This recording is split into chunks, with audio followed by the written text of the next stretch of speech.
Hello and welcome to KMTV, your roundup of what's going on in Kent on Friday, May the 8th.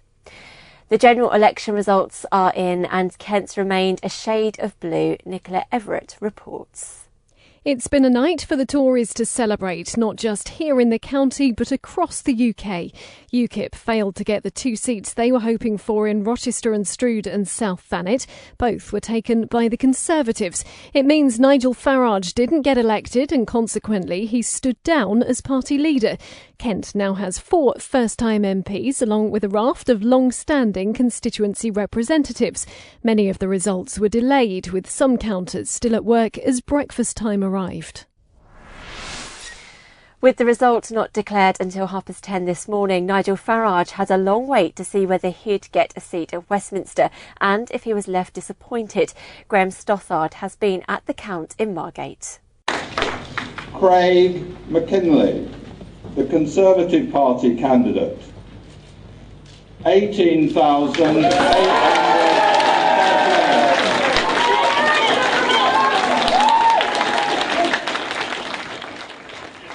The map of Kent is entirely blue, just like the majority of Britain. And here in South Thanet, it's no different. Craig McKinley is the man that will represent this constituency for the next 5 years. Oh, it's one of those elation moments that you don't get very often in life. It's a fantastic feeling to have had the trust of so many people in South Thanet in a really long, hard-fought campaign with loads of candidates and obviously some big figure candidates. To come out on top of that with people's trust is a fantastic place to be.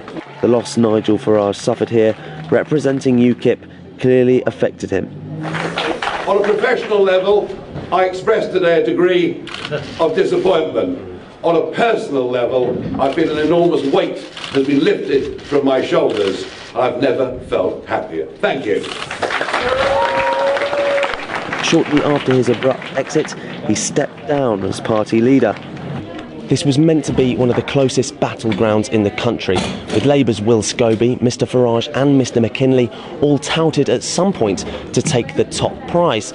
But in the last few days, Will Scobie's support has melted away, and throughout the night it became more and more obvious that Nigel Farage wasn't going to win it.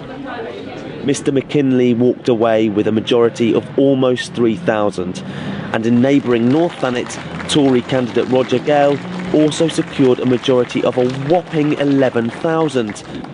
In Thanet, across Kent and across the country, it's truly been a great 24 hours to be Conservative. This is Graham Stothard for KMTV in Margate. With votes from 3 seats to count, Medway was one of the last to declare. Jem Collins has been following the action there for KMTV. Well, it was by all accounts a marathon stint here at the Medway Park count, with the first results taking over 10 hours to trickle through. When we got them though, they were incredibly decisive, with all of Medway going blue. The ninth biggest battle undeniably came in the form of UKIP defector Mark Reckless and Conservative hopeful Kelly Tolhurst. Yet, despite a win for Reckless in the Rochester and Strood by-election just mere months ago, today was a totally different story. John Reckless, UK Independence Party, UKIP, 16,009. And Kelly Jane Tolhurst, the Conservative Party candidate, 23,000. The right result has been delivered this morning. By electing me as your MP, you have elected someone who will fight for this area and the people to deliver what is needed. Yet, despite the blow, Reckless, who'd spent all night watching the count, took his fall with grace. Kelly, I wish you every possible success. Indeed, I can think of no warmer wish for you than this. I hope you get as much satisfaction out of representing this proud, patriotic, sometimes bloody-minded patch of England as I did. It was also a good night for Medway's other Conservatives too, as Tracy Crouch breathed Chatham and Aylesford with a majority of over 10,000.